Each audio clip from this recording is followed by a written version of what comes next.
We were assailed suddenly by a large group of people not long after we left the house, and we have a right to defend ourselves, and with awareness comes a far greater ability to do so on the real side. We fought our attackers and bested them. Linsey acquitted herself admirably, and we proceeded on our way. We came across another large gathering of peoples, and my impression were that these were Nufriends, and they were gathered around a blonde-haired female who was sharing with them. I surmised her to be a real guide, and after a while of listening to the guide, I would take Linsey to another area where other Nufriends were practicing flying ability, and so we would take flight also, flying up and down this area that was used for this practice. Interestingly, I had rather the difficulty doing so, and I knew I ought be better than I seemed to be.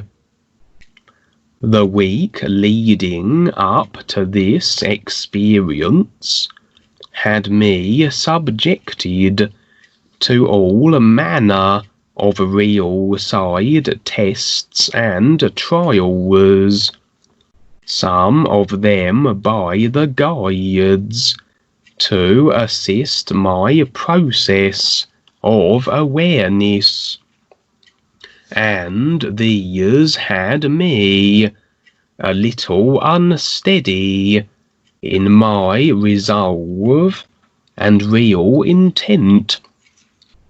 Sometimes parts of the process can shake up the personal side a bit, and a little recalibration is required, an adjustment period, and that's why it can really only be done a step at a time, or according to the individual's ability and decided pace.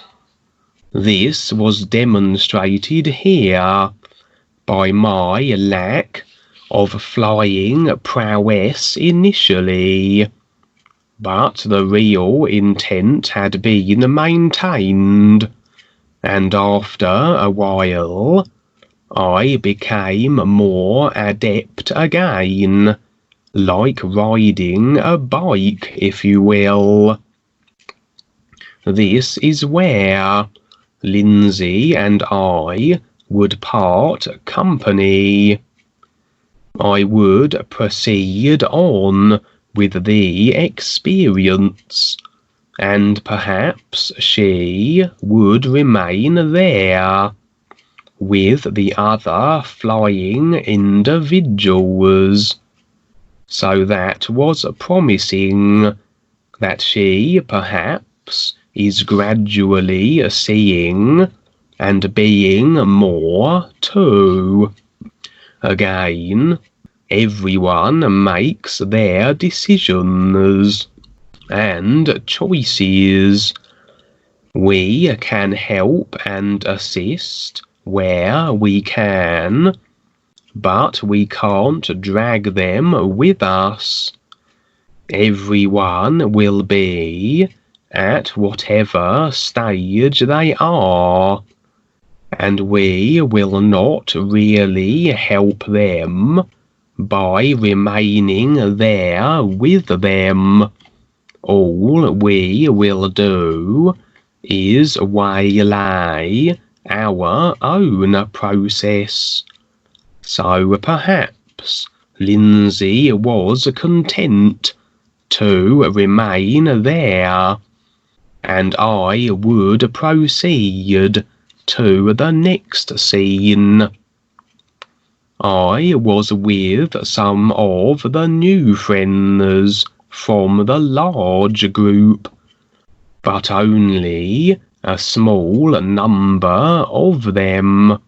Most remained and continued with their flying practice. We seemed to be on a large freeway, and it was full of congested traffic, demonstrating perhaps all the multitudes of individuals in the simulator sitting with their attitudes that served as restrictions, and consequently there they were, in their cars, in an almighty traffic jam. They were going nowhere, resigned to unconscious creational lifetimes. Curiously, there was almost what I might describe as a glitch in the matrix, like a computer game bug.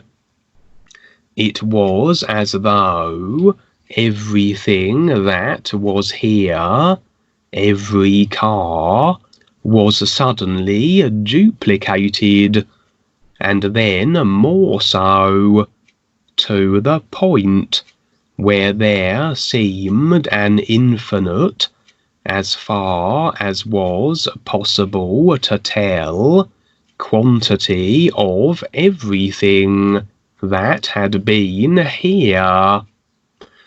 And this seemed to also cause what presented as computer game lag. Everything seemed to slow down, as though every motion was like walking through a treacle.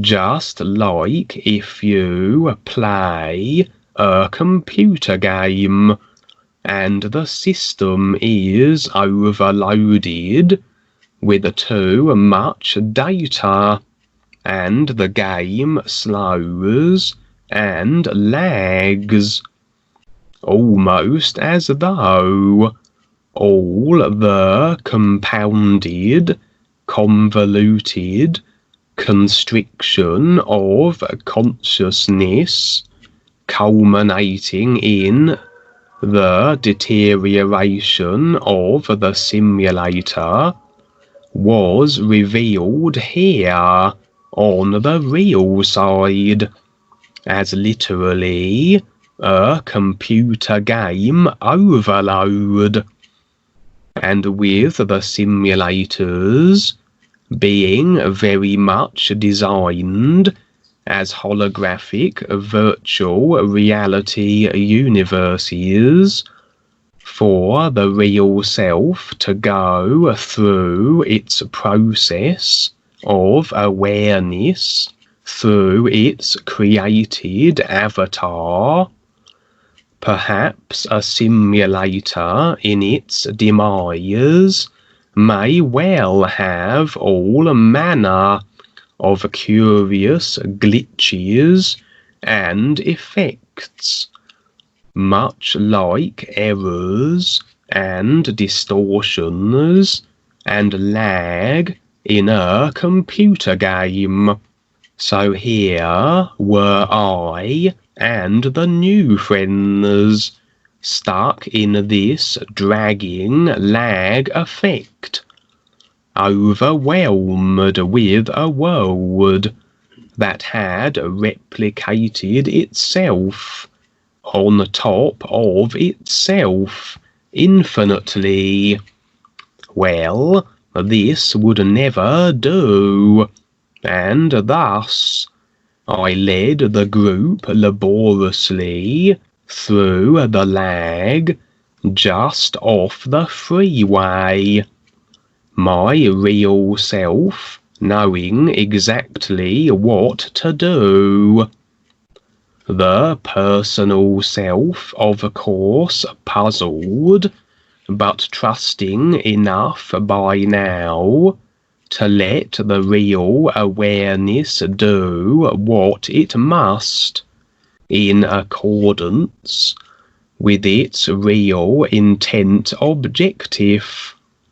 And so everything it does is toward that end, and the personal self can trust in what it decides.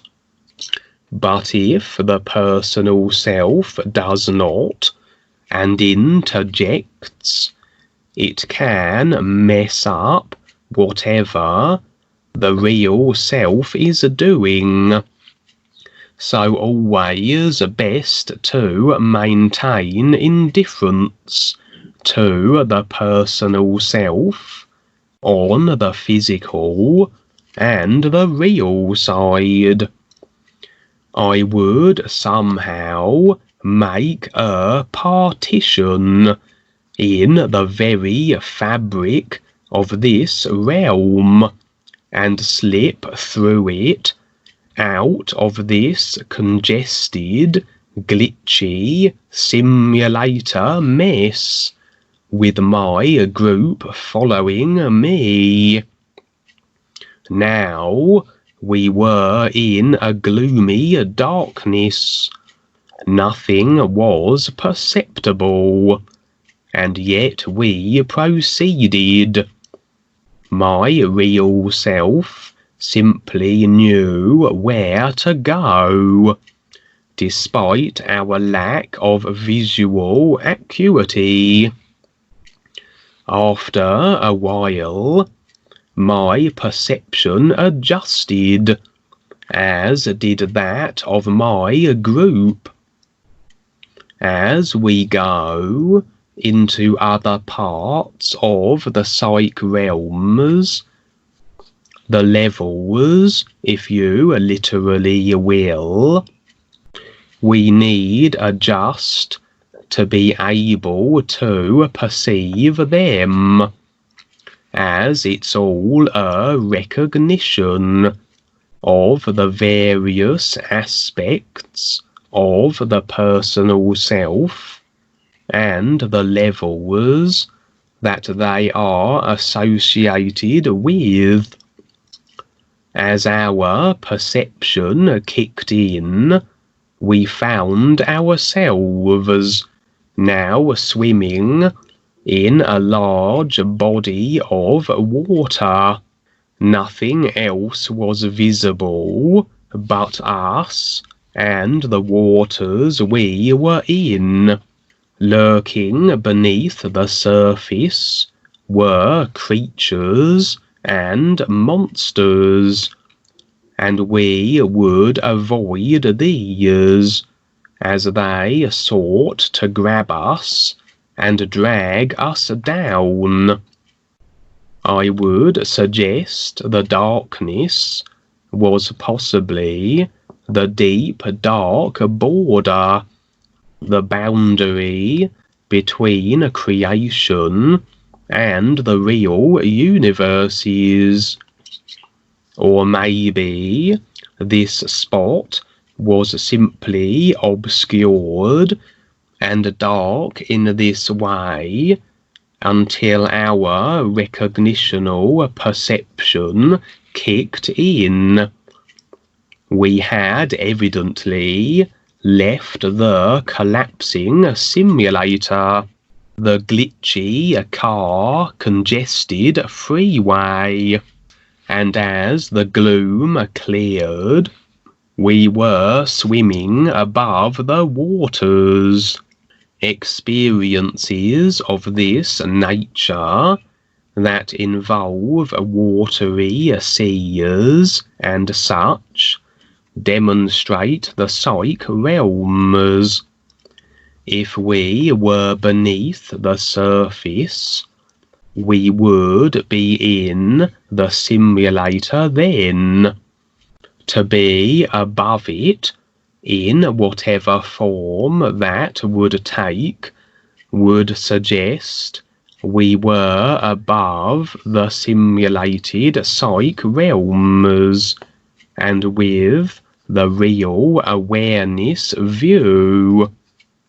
In this case, we were swimming on the surface, and the creatures within the depths were manifestations of social consciousness, created ideas effectively, that always threaten to pull you down, but could only do so with agreement, and thus we avoided them.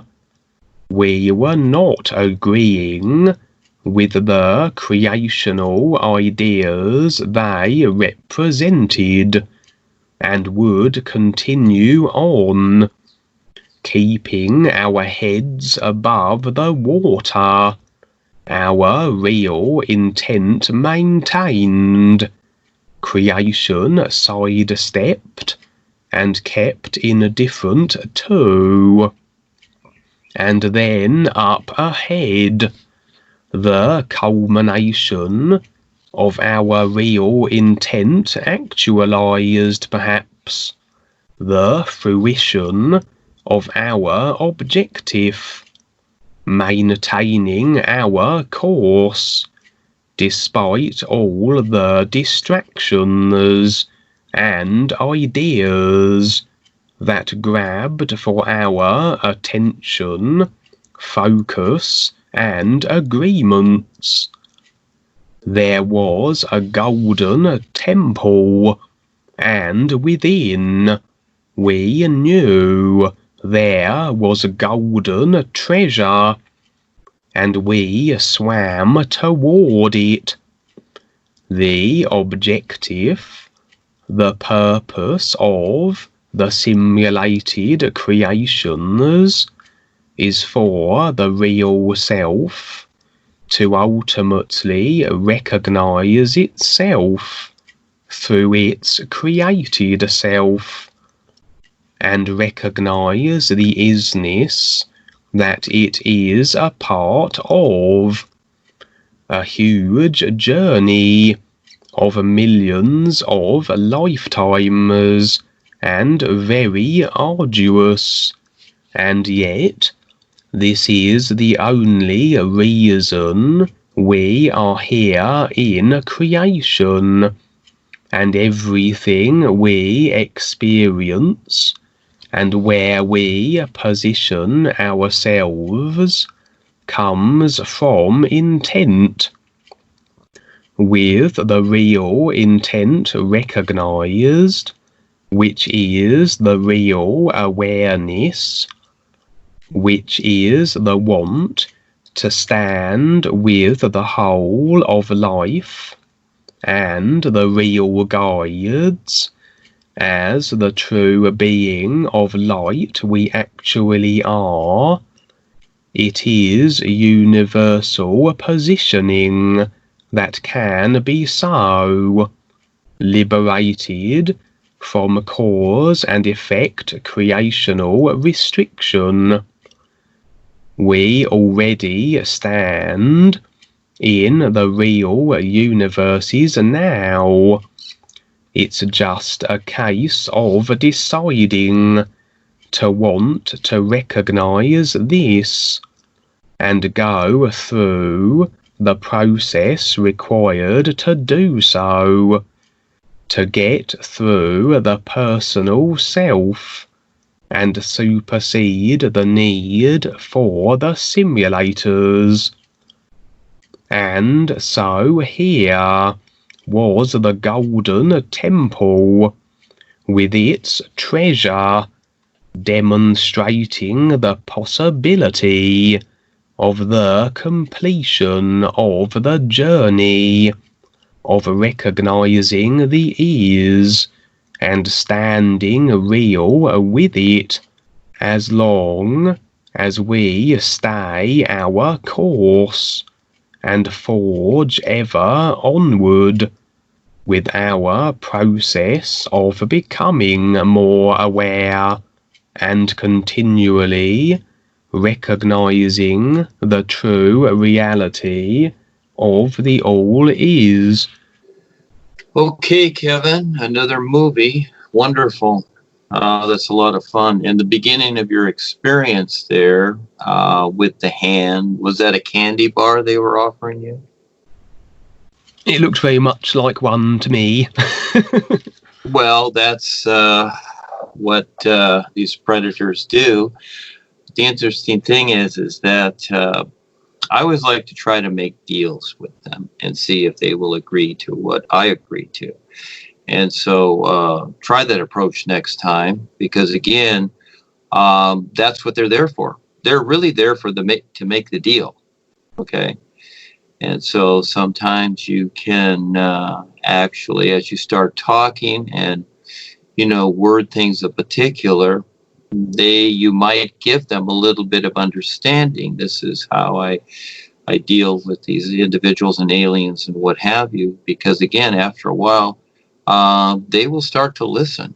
They really do, because, even though they have this scary side of themselves, this is their routine within themselves, because we're all awareness. They know they're caught up in it, but they don't know anything else. So sometimes you can just sit there and, just simply ask them, okay, you're here. What's the deal? Why are you here? Etc. Let them explain why they're making that offering, you see? So that's the fun part. That's the adventure too. And stepping into their arena and seeing what's going on. When Paul was here, when he was in Europe, he knew this Coca-Cola drink, that the soft drink that was offered to him was poison, but he took it anyhow. He purposely took it. He went through a lot of things with his body, had to be adjusted, almost died. Eventually they took him out, but, again, when it's time to go, it's time to go. But he did that to take on the karma of that place. That was Paul's choice. That was his individual choice. He didn't have to do it. Now, I've been through a lot myself and taking on things, and the boys even let sometimes the aliens come in and infect me so that I have the experience, so I know how to deal with it and confront it. And actually, it helps me become more focused. So that's just a viewpoint. You decide, but your whole experiences are wonderful, very well explained, etc. And yes, the simulator, the traffic jams, etc. Yeah, this is what people are deciding, aren't they? We're trying to show them, what's going on. And the dark forces, they don't like us here because, and that's why they're doing the virus thing and all this fake stuff, because they see us on the real side and they see what's going on. There's a bigger picture here, isn't there? Yes, and a few of us here know that. And so, yes, thank you so much for sharing that. You are the great witness, you and Pierce and even your dad now, etc., stepping up, get through it. But thank you so much.